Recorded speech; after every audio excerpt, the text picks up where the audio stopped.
Hello and welcome back to Calm AF. I am Kristen Finch. This is episode 326, and we are on part 2 of our internal decluttering series. Now, if you haven't listened to part 1 yet, at some point go back and listen because I'm really setting up the scene for what we're going to be talking about over the next few episodes. But in a nutshell, what we talked about last week was this idea of clutter being more than just something that gathers in your home. So we all have clutter. We keep it in our junk drawer. Most of us keep it in the kitchen, our kitchen junk drawer. And this junk drawer is the place where all the things end up going. It's a catch-all. It is where we put the dead batteries because we don't know what we're supposed to do with dead batteries. It is where we put old receipts in case we need them again. It's where we put the screws that we found on the floor that clearly go to something. And the thing about your kitchen junk drawer is that as it fills, as it does, we can see it filling. You can see when the receipts are starting to kind of like fall out, or every time you open it, something, falls out to the ground, or you can't really get it shut all the way anymore. And we know when that happens, we know that it is time to declutter our junk drawer. But we also have other types of clutter that are building up all the time that aren't getting the same decluttering love for several reasons. First, because, you don't see these. You can see your physical junk drawer, but the drawers that we're talking about would be our mental junk drawer, our emotional junk drawer, and our energetic junk drawer. You can't see when your emotions are starting to build up too much and they're spilling over. You can feel it, but you can't see it. Same thing with your thoughts. When your thoughts are when that junk drawer is just getting too full, you can't actually see that happening. So that's part of the problem, is that we don't see it. The other problem is that nobody really knows that you can declutter your emotions or your thoughts or your mind. That isn't something that people talk about. And because of that, we don't know how. What do you mean? How do you declutter your thoughts? How do you declutter your emotions? Well, I'm so glad you asked. That is what we're going to be talking about in this series. We're going to go through each internal junk drawer one at a time. Today, we are going to be starting with the mental junk drawer. Now, I know this might be a scary place to look. We're going in, though. Don't worry. I've been doing this a long time. There's nothing in your mental junk drawer that will scare me. I have seen it all. But we need to look at it. We need to go through it. We need to get rid of some of the things that aren't serving you anymore so that we can lighten up your load and so you have space to become whatever you're becoming. So let's dive in to your mental junk drawer.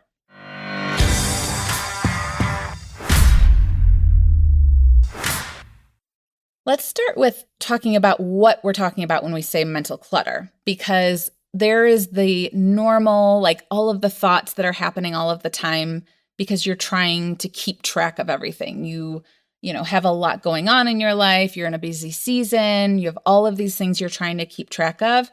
Yes, that is technically mental clutter that we can kind of put in and shove in. But I would call that more surface level, and I'm not so concerned with that stuff when it comes to you. If you are listening to this podcast, I know that you can handle that. You are good at managing things, not saying that that's all you're good at or what you have to be doing all the time. But to me, that's surface level. That stuff's going to come in and it's going to go back out. I want to talk about with you a few different types of clutter that is happening underneath that surface. Things that have been put in your junk drawer probably long, long ago that have never seen the light of day since they were put in the drawer. So let's start with the different types of mental clutter. The first one would be your old rules, your old stories, the things that don't apply anymore. You put them in the drawer at some point because it felt important. It felt like I need to have this story. This story is creating success, or this story is keeping me safe. But you haven't looked at these stories for so long. You're just doing them like autopilot that you don't actually know that they aren't serving you anymore. And you don't actually know that these thoughts and stories that you put in your junk drawer when you were 6 years old or 16 years old or 36 years old, that they're actually what's keeping you stuck now. Yes, it kept you safe from being rejected, from failure, or it helped you feel validated or get rewarded. But now you think you're still operating from this old story, but you're so far past that version of yourself now. You do not need the same rules, the same stories, the same self-beliefs about yourself that you had when you were 6 years old or even 36 years old, depending on how old you are now. These rules may have helped you get where you are now, but they cannot get you where you're going. One of the most common rules that my hyperachievers have is that the amount of work they do equals the amount of success they have. If I have something that I need to do for someone, I need to work on it for as long as possible. I need to put as many hours in because that's what means I'm doing a good job. When really I'm like, oh, that maybe was how you were able to do a good job 10, 15, 20 years ago, but now it's just silly, right? It's like you are still using a landline phone because, I used it then and now it's not useful anymore. Not that I don't love a good landline, I do. But you cannot become the next version with this old operating system. So that's the first thing that's in your drawer. Let's look at the second thing. We're going to pull out all of the advice, all of the information that you have collected, and I'm using collected because I am trying not to say hoarded. All of this information that you have gathered, but you haven't used. Your brain loves to hoard information. It's like, I need to be productive. Let me just keep hoarding productivity systems. And as long as I have all these in here, then when it's time for me to use one, I'll have it there. But how many times have you ever gone back 7 productivity systems ago and used that one? It's just taking up space. All the morning routines you bookmarked, all those podcast episodes where you're like, I'm going to put this into play. All of those parenting techniques that you screenshotted. This is such a huge waste of your mental capacity. You're treating your brain like a storage unit. Your brain, your very smart, amazing brain who is actually capable of making huge change in the world, impacting people on this huge scale, and you're using it like a storage unit. You gotta stop that. That's the second thing. The third piece of clutter we are going to pull out of your mental junk drawer is all the half-started ideas, half-started projects, beginnings of something that you never finished. Now, I'm not saying you have to get rid of all of these things because you're never going to finish them. I just think we need to open it and we need to take all of these things out and actually be honest. Is this something that still feels important for you now? Not maybe in the future, but right now. Because if not, it really is time to declutter it. And sometimes people struggle with this because what it feels like I'm asking them to do when I say, oh, in your mental junk drawer, you have this idea of a book that you're going to write someday, but you haven't. Okay, well, are you going to write it now? Is now the right time? No? Okay, well, then we're just going to go ahead and release it back into the universe, this idea. It's not because I don't think you should write that book. It's because if you're not doing it right now, then it is just slowing down whatever you are doing right now. Basically, all of these half-started ideas or projects that are just taking up space, I want you to think of them like open tabs on your computer, right? What we know about open tabs is that even if you aren't actively on a page, all of your open tabs are using up energy. The same is true for your computer brain. All of the tabs that you have open, these unfinished, I haven't finished it yet. I don't know how I'm going to finish it. I don't know when I'm going to finish it. I don't know if I want to finish it. All of these open tabs, even if you are not actively thinking about them, are 1,000% draining energy. This is why you wake up and you feel tired before the day has even started. All of the open tabs, they were just running in the background, draining your energy. The fourth thing that we're going to pull out of your mental junk drawer is all of the decisions that you keep putting off or you keep making, but then you change your mind and then you make it again and then you change your mind. The truth about making decisions is that you make them when you stop thinking about it, when you just trust yourself. So I'm going to give you a good example. This is, I think, a hilarious example, kind of. So I have a client and she has been trying to decide, or she has now decided, but she was trying to decide whether or not she should get rid of her house cleaner because her house cleaner was stealing from her. And this wasn't like, I think she might be, or it seemed, nope, this was like caught in the action. She admitted it, like her house cleaner was stealing from her. Now, to you and I right now, because we are outside of it with our mental brain isn't as cluttered with the same things that hers were, we're looking at that decision like, well, yeah, of course. If you have someone coming into your home every week and you know for a fact that they have stolen and they could possibly steal again, this just isn't someone that you want to trust in your home. But for her, she was like, yeah, you're right. And then it would be, well, but here's this other thing that we hadn't considered. Here's this other part of the story that I haven't told you yet. I kept telling her that has nothing to do with this decision. You made the decision. You do not want to have someone you can't trust coming into your home, especially because she was mostly coming in when no one was there. So you've already made the decision, but you keep putting it back in the junk drawer. You're like, I'm just going to think a little bit more. I'm going to come up with some other angles I haven't thought about. The reason was she was thinking that more thinking will give her more certainty. If I know for sure that I'm making the right decision and I don't ever have to think about it, then I can stop putting in the drawer. But that's not how brains work. They will always come up with other things to think about. So more thinking when it comes to making decisions doesn't create clarity. It just creates more mental clutter. Right? All right. So those are the 4 things I think specifically for you, my listeners. These are the kinds of mental clutter that you really need to be looking at. Now, why do these specific types of mental clutter happen to you guys, my high performers? It's because the same brain that got you here is the same brain that will trap you here.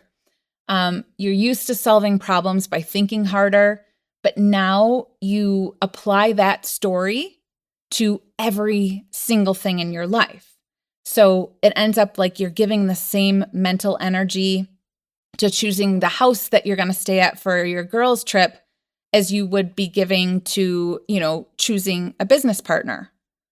The truth is that just because you have a brain that is very, very smart, that is good at high-level critical thinking, you aren't using it for that most of the time.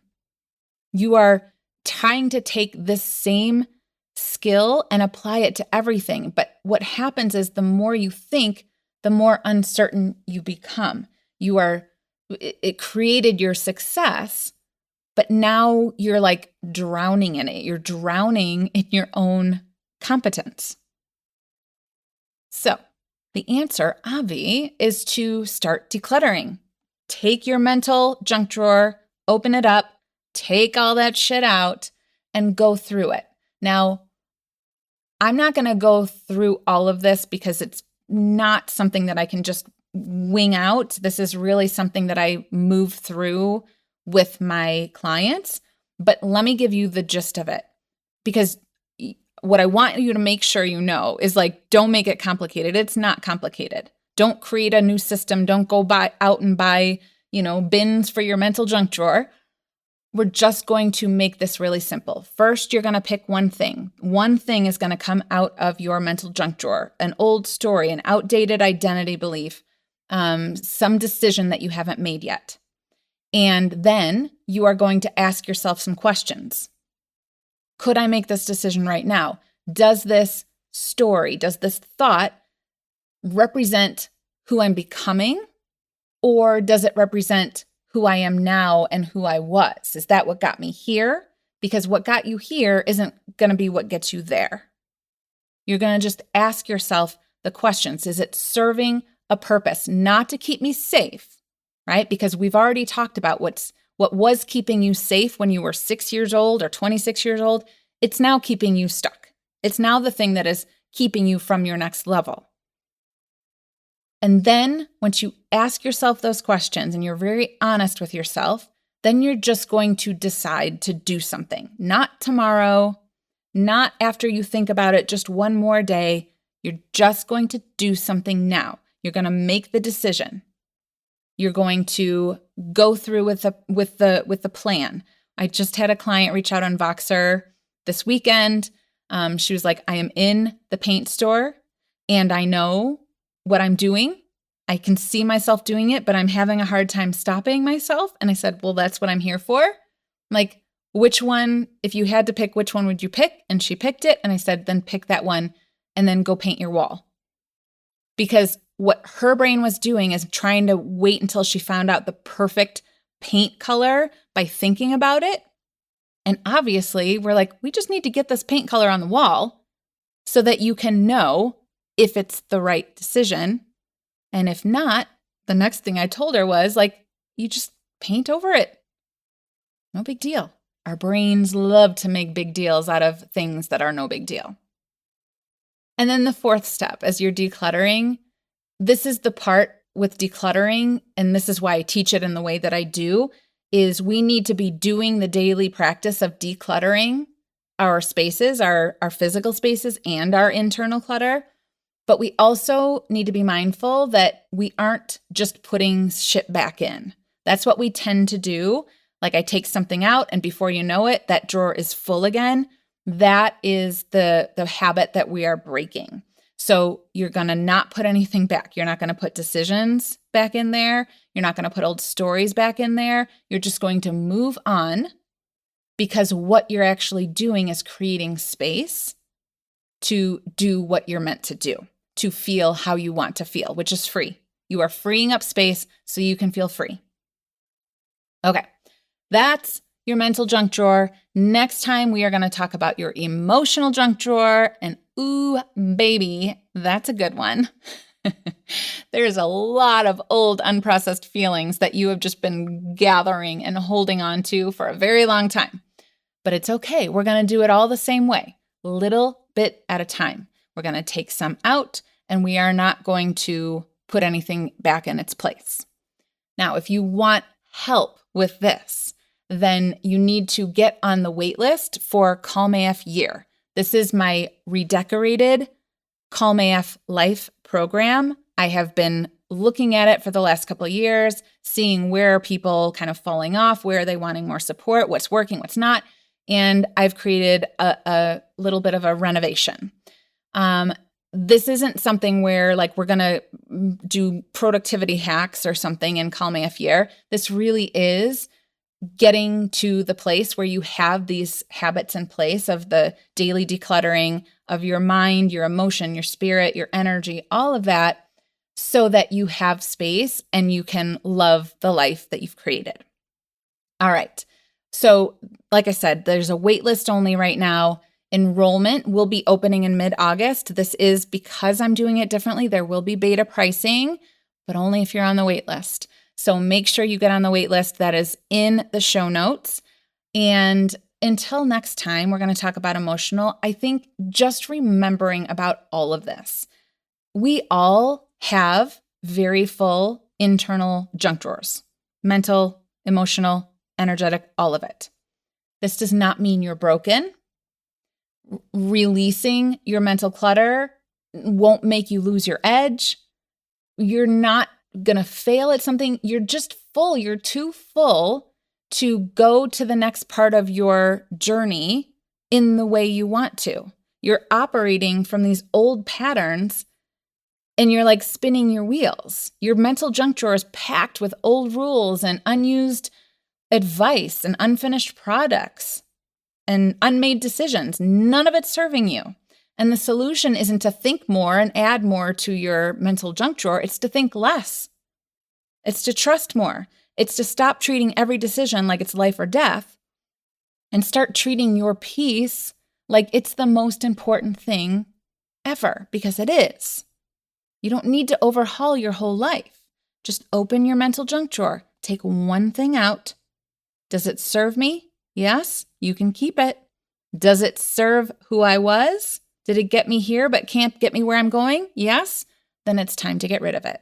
You got to let all of the other shit go, because freedom is waiting on the other side.